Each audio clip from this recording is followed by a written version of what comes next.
Hi friends, ಎಲ್ಲರೂ ಹೇಗಿದ್ದೀರಾ? ಇವತ್ತು ನಾನು ರುಚಿಕರವಾದ ಮಡಕೆ ಕಾಳಿನ ಸಾಂಬಾರಿನೊಂದಿಗೆ ಬಂದಿದ್ದೀನಿ. ಎಲ್ಲರೂ ಟ್ರೈ ಮಾಡಿ ನೋಡಿ ಫ್ರೆಂಡ್ಸ್, ತುಂಬ ರುಚಿಯಾಗಿರುತ್ತೆ. ಇದಕ್ಕೆ ಬೇಕಾಗುವ ಸಾಮಗ್ರಿಗಳು: ಹಸಿ ಕೊಬ್ಬರಿ, ಹಸಿ ಶುಂಠಿ ಮತ್ತು ಬೆಳ್ಳುಳ್ಳಿ ಹಾಗೂ ಕೊತ್ತಂಬರಿ ಸೊಪ್ಪು ಮತ್ತು 1.5 ಇಂಚಷ್ಟು ಚಕ್ಕೆ, 15ರಿಂದ 20 ಕಾಳಷ್ಟು ಕಾಳು ಮೆಣಸು ಮತ್ತು ಹುಣಸೆಹಣ್ಣು.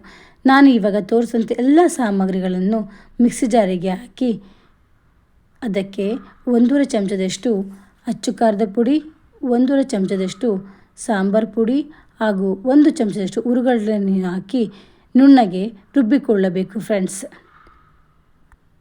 ಇವಾಗ ನೋಡಿ ಫ್ರೆಂಡ್ಸ್, ನುಣ್ಣಗೆ ರುಬ್ಬಿಕೊಂಡಿದ್ದೀನಿ. ನಂತರ ಇದಕ್ಕೆ ಒಂದು ಈರುಳ್ಳಿ, ಒಂದು ಟೊಮೊಟೊವನ್ನು ಹೆಚ್ಚಿಕೊಂಡು ಗ್ಯಾಸ್ ಮೇಲೆ ಕುಕ್ಕರ್ನನ್ನು ಇಟ್ಟು 2 ಚಮಚದಷ್ಟು ಎಣ್ಣೆಯನ್ನು ಸೇರಿಸಿ ಅದಕ್ಕೆ 1/4 ಚಮಚದಷ್ಟು ಸಾಸಿವೆ ಹಾಗೂ ಹೆಚ್ಚಿಕೊಂಡಿದ್ದಂಥ ಎಲ್ಲ ಸಾಮಗ್ರಿಗಳನ್ನು ಹಾಕಿ ಫ್ರೈ ಮಾಡಬೇಕು ಫ್ರೆಂಡ್ಸ್.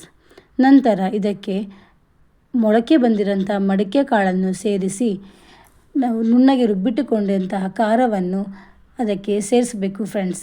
ನಂತರ ನಮಗೆ ರುಚಿಗೆ ತಕ್ಕಷ್ಟು ಉಪ್ಪನ್ನು ಸೇರಿಸಿ ನಮಗೆ ಎಷ್ಟು ಕನ್ಸಿಸ್ಟೆನ್ಸಿ ಬೇಕು ಅಷ್ಟು ನೀರನ್ನು ಸೇರಿಸ್ಕೊಂಡು ಸ್ವಲ್ಪ ಬೆಲ್ಲವನ್ನು ಆ್ಯಡ್ ಮಾಡಿ ಕುಕ್ಕರ್ನ ಲಿಡ್ಡನ್ನು ಮುಚ್ಚಿ 2 ವಿಷಲ್ ಬರುವವರೆಗೆ ವೇಟ್ ಮಾಡಬೇಕು ಫ್ರೆಂಡ್ಸ್.